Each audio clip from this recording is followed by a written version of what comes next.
ఇక Duvvada family life రచ్చకెక్కింది. YCP MLC Duvvada Srinivas కుటుంబ కథ చిత్రం తెలుగు రాష్ట్రాల్లో పెను సంచలనం సృష్టిస్తోంది.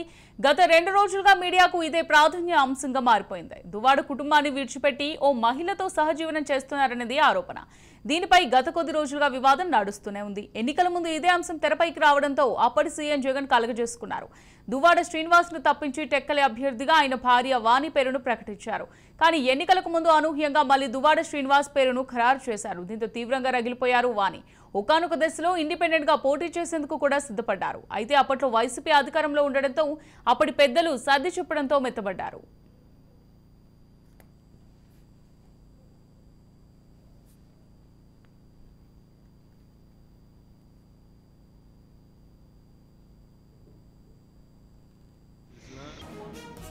అన్నారు కదా, ఈ 2 years లో తండ్రి ఎక్కడున్నాడో, తిన్నాడా, ఉన్నాడా, ఇల్లుందా, ఎక్కడున్నాడో, ఏ రోడ్డు మీద ఉన్నాడో ఎవరికైనా తెలుసా? చాలా మంది వచ్చేవాళ్ళు కదా అతను ఇంటర్వ్యూస్ తీసుకోవడానికి. అతను ఎలాంటి సిచ్యువేషన్ లో ఉండేవాడో, కొన్ని రోజులు రోడ్డు మీద ఉన్నారు. ఆ విషయం తెలుసా పిల్లలకి? మరి అప్పుడేమయ్యారు పిల్లలు?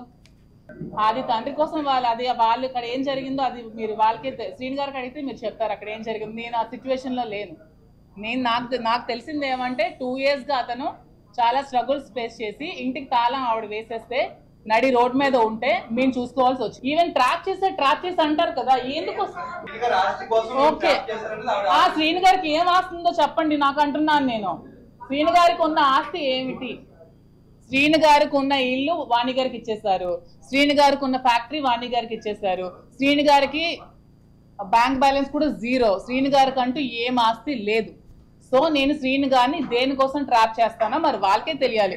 ఎక్కడ సంపాదించారేటో కొంచెం చెప్పండి నాకు కూడా, డీటెయిల్స్ ఏమైనా ఉంటే మరి ఏమైనా మీరైనా ఎంక్వైరీ చేయండి. నాకు తెలిసి శ్రీని గారు పాలిటిక్స్ లోకి వచ్చి నీతి నిజాయితీ ఉన్న నాయకుడు ఎవరైనా ఉన్నారంటే శ్రీని గారే. అతను ఏమైనా కరప్షన్ చేయరు సంపాదించడానికి. అతని దగ్గర ఆస్తులు అంటూ ఏమీ లేవు. ఉన్నవన్నీ ఫ్యామిలీకి ఇచ్చేస్తారు. సో అతన్ని ట్రాప్ చేసి నేనేం లబ్ధి పొందాల్సిన అవసరం నాకు లేదు. నేను ఫైనాన్షియల్ గా వెల్ సెటిల్డ్. నాకు వైజాగ్ లో నాకు ఆస్తులు ఉన్నాయి. మా ఫ్యామిలీ వాళ్ళు శ్రీకాకుళంలో ఎవరికైనా చెప్తారు చాలా వెల్ సెటిల్డ్ ఫ్యామిలీ. అక్కడ అత్తగారి ఫ్యామిలీ కూడా చాలా వెల్ సెటిల్డ్. నాకంటూ ఫైనాన్షియల్ గా నాకు చాలా అసెట్స్ ఉన్నాయి. నేను ఎలక్షన్ లో 1 crore to 2 crores నేను ఖర్చు పెట్టాను ఎలక్షన్స్ లో. మీరు కావాలంటే క్యాడర్ ఎవరికైనా అడగండి. ఎలక్షన్ ముందు నేను ఎంత డబ్బులు ఖర్చు పెట్టానో చెప్తారు. నా పర్సనల్ గా నా అమౌంట్ నేను ఎలక్షన్ లో ఖర్చు పెట్టి ఎలక్షన్ చేశాను. సో దేనికోసం ట్రాక్ చేయాల్సిన అవసరం నాకైతే లేదు. ఇది క్లారిటీగా తెలుసుకుంటే చాలా మంచిది. నేను ఇప్పుడు దూరంగానే ఉన్నానండి. వాళ్ళ ఫ్యామిలీ కావాలంటే కలవమానండి. అతనికి అదే అంటున్నాను కదా, ఆవిడకి ఏమైనా సమస్యలు ఉంటే. అయితే ఇప్పుడు వైసీపీ ఓడిపోయింది. దువ్వాడ శ్రీనివాస్ అయితే ఘోరంగా ఓడిపోయారు. అయితే దువ్వాడ శ్రీనివాస్ మాత్రం ఆ మహిళతో వివాహితర సంబంధాన్ని కొనసాగిస్తూ వచ్చారు. దీంతో 2 రోజుల క్రితం తండ్రిని వెతుక్కుంటూ 2 కుమార్తెలు వెళ్లారు. సుమారు 4 గంటల పాటు తండ్రి నివాసం వద్ద వెయిట్ చేయక తప్పలేదు. కనీసం గేట్లు కూడా తెరవలేదు. ఈ నేపథ్యంలో దువ్వాడ వాణి తన 2 కుమార్తెలతో కలిసి శుక్రవారం మీడియాతో మాట్లాడారు. తన భర్త వేరే మహిళతో సహజీవనం చేస్తున్నారని, తనతో పాటు పిల్లలను అన్యాయం చేశారని ఆవేదన వ్యక్తం చేశారు. విలేకరుల ఎదుట కన్నీటి పర్యంతమయ్యారు. 2022 డిసెంబర్లో, అంటే ఇది సెప్టెంబర్లో నవంబర్లో మెయిన్ స్క్రీన్ షాట్ తీసుకున్నది డిసెంబర్లో, 2022 డిసెంబర్లో. డీపీ కూడా కొంచెం బ్లర్గా ఉంది, బట్ తెలుస్తుంది కదా మీకు. గడప గడపకి వచ్చేది మీకోసమే, ఈ ఏంటి యాటిట్యూడ్ అని డాడీ పెట్టారు. మోస్ట్లీ నాకు నీ స్మైల్ చాలా ఇష్టం, నవ్వితే బాగుంటావు, చాలా చాలా హ్యాండ్సమ్. ఏమీ లేనప్పుడు ఇలాంటి మెసేజ్లు ఎవరైనా పెడతారా? ఫ్రెండ్ అని కాదా అమ్మ, ఫ్రెండ్ అయితే ఇలాంటి మెసేజ్ పెడతారా? 2022 డిసెంబర్ ఏంటి అంటే ఆ రోజు స్క్రీన్ షాట్ తీసి మేము మమ్మీకి మెసేజ్ పెట్టాం. ఆ రోజు చూడండి ఆవిడ మెసేజ్లు ఇంకా ఉన్నాయి, స్క్రీన్ షాట్ చాలా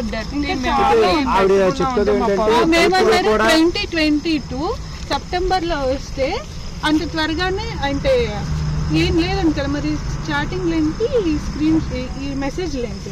ఎవరు ఆమెని రాంగ్ గా స్ప్రెడ్ చేస్తున్నారు? ఏ ఫోటో పెడుతుంది తెలుసా?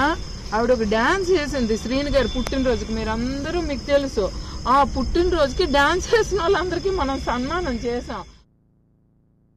వైసీపీ ఎమ్మెల్సీ దువ్వాడ శ్రీనివాస్ కుటుంబ కలహాలతో రోడ్డెక్కారు. ఏదైతే కుటుంబ కలహాల నేపథ్యంలో అటు జిల్లాతో పాటు రాష్ట్ర వ్యాప్తంగా కూడా హాట్ టాపిక్గా మారారు. శ్రీకాకుళం జిల్లాలో టెక్కలి రాజకీయాలు ఎప్పుడు సంథింగ్ స్పెషల్గానే ఉంటాయి. దీనికి తోడు కుటుంబ వ్యవహారంలో వైసీపీ నియోజకవర్గ ఇన్ఛార్జ్ అటు ఎమ్మెల్సీ దువ్వాడ శ్రీనివాస్ వ్యవహరించిన తీరు జిల్లాతో పాటు రాష్ట్ర వ్యాప్తంగా చర్చనీయాంశంగా మారింది.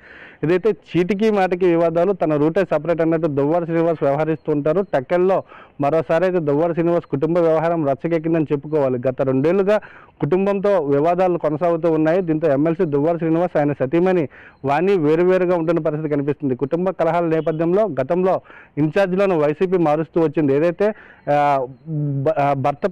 ఏదైతే అటు వైసీపీ కూడా తనకి టికెట్ కేటాయించాలని అప్పట్లో వాణి కోరింది. దీంతో రంగంలోకి దిగిన వైసీపీ అధిష్టానం వారికి సర్ది చెప్పి వాణిని వెనక్కి తగ్గించిన పరిస్థితి కనిపిస్తుంది. ఎన్నికల అనంతరం వైసీపీ ఘోర ఓటమి పాలిందని చెప్పుకోవాలి. టెక్కల్లో దువ్వాడ శ్రీని కూడా ఆ ఓటమి చవి చూశారు. అప్పటి నుంచి దువ్వాడ టెక్కల్లో కొత్త ఇంటి నిర్మాణం చేసుకుని అక్కడే నివాసం ఉంటున్న పరిస్థితి కనిపిస్తుంది. అక్కడికి దువ్వాడ కూతుర్లు గురువారం రాత్రి సమయంలో కార్యాలయం ముందు నిరసన దిగారు. తన తండ్రి తనను కలవాలని, లేదంటే నిరసనకు కూర్చుంటామని వారు తెలియజేశారు. తన తండ్రి వేరే మహిళతో ఉంటూ తమను పట్టించుకోవడం లేదని కూతుర్లు ఆరోపిస్తున్న పరిస్థితి కనిపిస్తుంది. దువ్వాడ శ్రీను ఇంటికి కారులో వచ్చిన వారు తలుపులు తీయకపోవడంతో ఇంటి బయటనే కారులో నిరీక్షించిన పరిస్థితి కనిపించింది. దువ్వాడ కుటుంబంలో చాలా రోజుల నుంచి వివాదాలు కొనసాగుతున్నాయి. అవి ఇప్పుడు బయటపడ్డాయని టాక్ వినిపిస్తున్న పరిస్థితి కనిపిస్తుంది. శ్రీనివాస్కి తన తల్లితో చట్టపరంగా విడాకులు కాలేదని వాళ్ళైతే కూతుర్లు అయితే చెప్తున్న పరిస్థితి కనిపిస్తుంది. అదే విడాకులు కాకుండా వేరే మహిళతో ఎలా కలిసి ఉంటారని ప్రశ్న పరిస్థితి కూడా కనిపిస్తుంది. ఇప్పుడు తమ తండ్రి తనతో కలిసి ఉంటున్న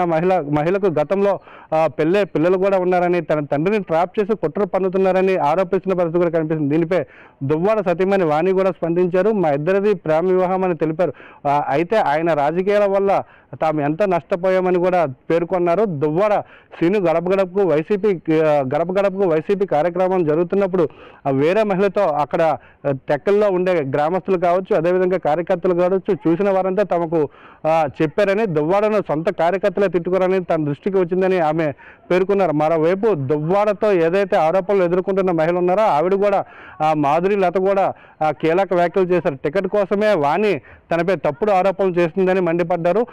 దువ్వాడ శ్రీని అయితే తనకు మంచి ఫ్రెండ్ అని, ఫిలాసఫర్ అని తెలిపారు.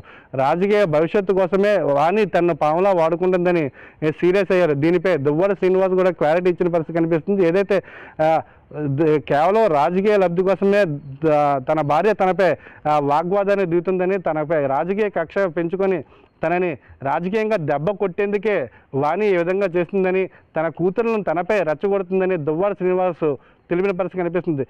ఏదైతే జిల్లాకు చెందిన టీడీపీ కీలక నేత సపోర్ట్తోనే వాణి ఈ విధంగా ప్రయత్నిస్తుందని చెప్తుంది. ఏదైతే దీంతో ఈ ఇద్దరి మధ్య ఘర్షణలతో ఒకరిపై ఒకరు ఫిర్యాదులు చేసుకున్నారు. అది దువ్వాడ వాణి, మరోవైపు దువ్వాడ శ్రీను కూడా ఒకరిపై ఒకరు ఫిర్యాదులు చేసుకున్నారు. ఈ నేపథ్యంలో ఇప్పటి వరకు కూడా దువ్వాడ వాణి అయితే దువ్వాడ ఇంటి ముందే నిరసన తెలుపుతూ ఇప్పటికీ కొనసాగుతూ ఉన్న పరిస్థితి కనిపిస్తుంది. కెమెరా పర్సన్ ప్రసన్నతో మణికంఠ, రాజ్ న్యూస్, శ్రీకాకుళం.